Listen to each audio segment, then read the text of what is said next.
Live from Fargo and serving you on TV, online, and on the go, this is Valley News Live at 5. We begin today with a whistleblower story that we've been following for you. Several of you have reached out to our hotline asking for us to investigate what appears to be a racist Snapchat group from students at NDSU. We took your concerns, claiming that NDSU has not addressed this issue to them. A short time ago, NDSU told our reporter, Bailey Hurley, they got the first report of this group on November 2nd and that it was dealt with within 48 hours. We'll have more on this story coming up tonight on Valley News Live at 10. Joe Biden and Kamala Harris formally introduced nominees and appointees of their economic team today. Members of the team will be tasked with leading the coronavirus economic recovery. Skylar Henry has the latest from Wilmington, Delaware. Speaking in Wilmington, President-elect Joe Biden announced key members of his economic team. This team will always be there for you and your families. The diverse group includes former Federal Reserve Chair Janet Yellen, who, if confirmed, would be the first woman to serve as Treasury Secretary. Inaction will produce a self-reinforcing downturn, causing yet more devastation. Wale Adeyemo would be the first Nigerian-born Deputy Treasury Secretary, working alongside Yellen. The American people can do anything when given a chance. Cecilia Rouse would be the first woman of color to chair the White House Council of Economic Advisors. Members of the Biden-Harris economic team will no doubt be tasked with tackling the economic crisis brought on by the coronavirus pandemic. This is the team we need to deliver immediate economic relief to the American people. Some, like Biden's choice for budget chief, Neera Tanden, are already receiving pushback from GOP senators who accuse her of being partisan. If you want to make sure this nut job Tanden doesn't become the director of the budget, then make sure we win in Georgia. Tanden, who heads the left-leaning think tank Center for American Progress, is an outspoken critic of the GOP. Our government is meant to serve all the American people, Republicans, Democrats, and independents alike. All of Biden's nominees hinge on which party controls the Senate, which will be decided by voters in 2 runoff elections in Georgia in January. Skylar Henry, CBS News, Wilmington, Delaware. While Biden continues to build his team, Dr. Scott Atlas, a controversial member of the current coronavirus task force, is leading President Trump's team. Attorney General William Barr says the Justice Department has not uncovered evidence of widespread voter fraud in the presidential election. Barr directed U.S. attorneys across the country last month to pursue any substantial allegations of irregularities in voting. Today, he says the department did not see wide-scale fraud that would have changed the outcome of the election. President Donald Trump and his campaign continue to claim that the election was stolen. A 21-year-old man is now formally charged with second-degree intentional murder after shooting a man outside his home in Beltrami County. Montana Cut Bank appeared in court today. The incident happened Tuesday night when authorities got a call about a man who was shot to death outside his home. Court documents state the victim and Cut Bank got into an argument, and then Cut Bank allegedly shot the victim in the head with a sawed-off shotgun. Authorities caught up with Cut Bank this past weekend and arrested him. Are we feeling lucky today? I think so, because take a look at this video from last year on this date when we were dealing with a major snowstorm. We're talking about 9 to 10 inches of snow for some of us, maybe more even for others. Hutch, this evening's forecast is nothing like that. Oh, no. Right? I don't even want to think about that. This photo here is from the same event in Hankinson, and that is a solid foot there as we closed out the month of November, heading into December of 2019. For us, a few clouds are on the way. We do have some changes to talk about. Look at all the wind out to the west, gusting to 31 miles per hour in Hettinger. Our winds are from the south. We have a cool front moving through. And one interesting thing, Andrea, is that wind change is the first thing we're going to notice when a cool front passes, not necessarily the temperature. So the first sign is going to be when our winds shift, and that front is through Jamestown and Devil's Lake on its way to the valley.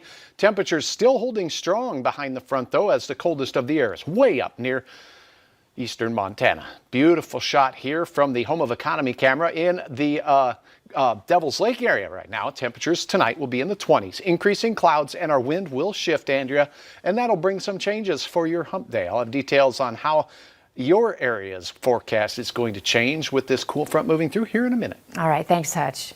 On the Spirit Lake Reservation, a 55-year-old man will spend the next 2 decades in prison for sexually abusing an incapacitated person. Today, Paul Kavanaugh was sentenced to 21 years and 8 months in federal prison. Back in August, a jury found him guilty after he reportedly got an 18-year-old female drunk and began performing sexual acts on her when she fell asleep. Kavanaugh will also pay $100 in special assessments to the Crime Victims Fund. We are learning more about a gruesome axe assault that happened in Fargo yesterday. Fargo police tell us all the people involved knew each other and an argument led to the assault. They say it happened at 809 10th Street South in Fargo. That's in the neighborhood just south of St. Anthony's Church. Cell phone video helped police determine that it was Valine Blueshield using the axe. She was arrested along with 3 others. The victim is expected to recover. 1 year ago today, the symptoms of the new coronavirus were first detected in Wuhan, China, according to a published study. CBS News was the first U.S. network to go to Wuhan before the city went into lockdown in January. Remy Inocencio just returned to show us what life is like there now in the area where those first COVID cases were discovered. In this city of 11 million, the world's first epicenter of coronavirus, harsh lockdowns have given way to a hardcore nightlife. At Wuhan's Central Market, a food vendor tells us business is back and he's proud and happy.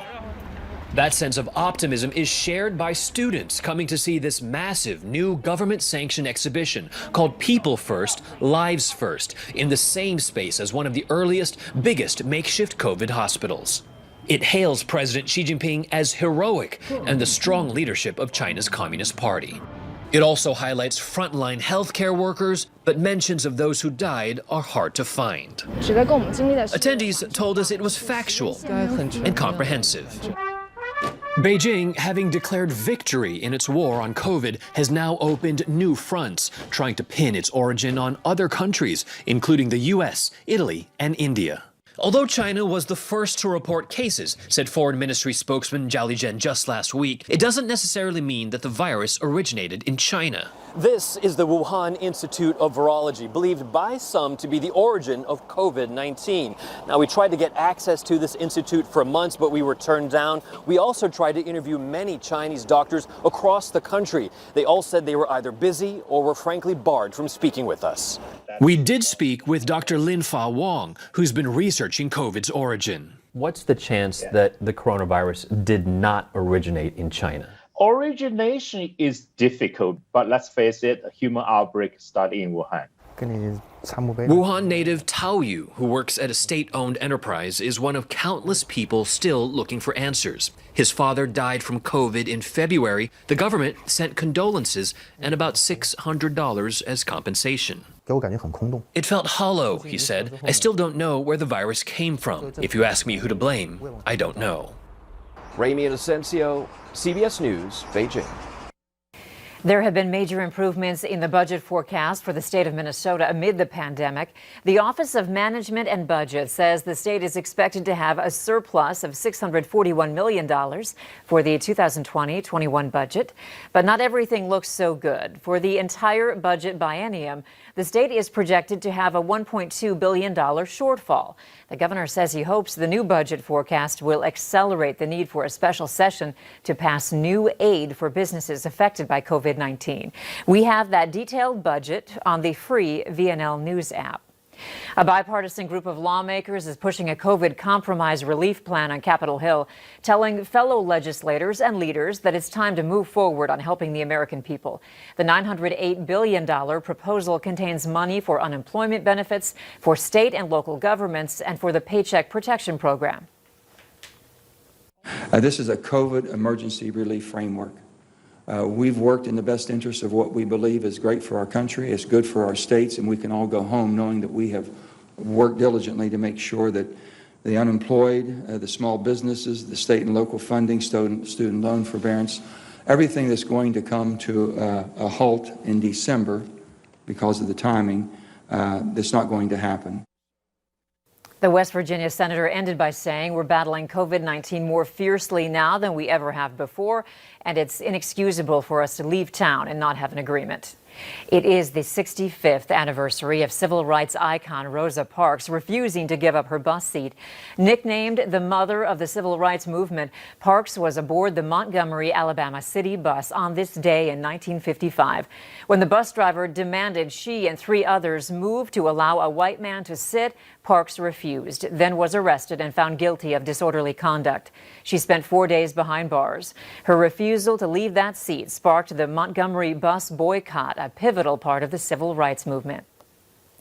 Today is Giving Tuesday, and the Fargo-Moorhead Area Foundation is in the middle of its Caring Catalog campaign, which raises money for local nonprofits. They're matching the first $13,000 in donations up to $500 per donor. For more information, log on to our website, valleynewslive.com, and click on this story. And remember that Valley News Live is teaming up with the Great Plains Food Bank for a virtual food drive through the end of the month. So far, we have raised more than $7,000, but that's only 20% of our goal. You can shop and purchase items to donate right from your phone. Just $5 provides 15 meals to people right here in our community. Just download our VNL News app, look for the virtual food drive, and click to donate. Still to come, as COVID cases rise around the country, one coffee giant is trying to get the gratitude train moving again. And just look at this. I'm sure this puppy would appreciate today's weather better than what we saw last year at this time. A lot of snow. Wonder what caused these guys. Well, never mind. Your forecast doesn't look too bad. I'll have details on a cold front moving through and how it impacts your day right after this.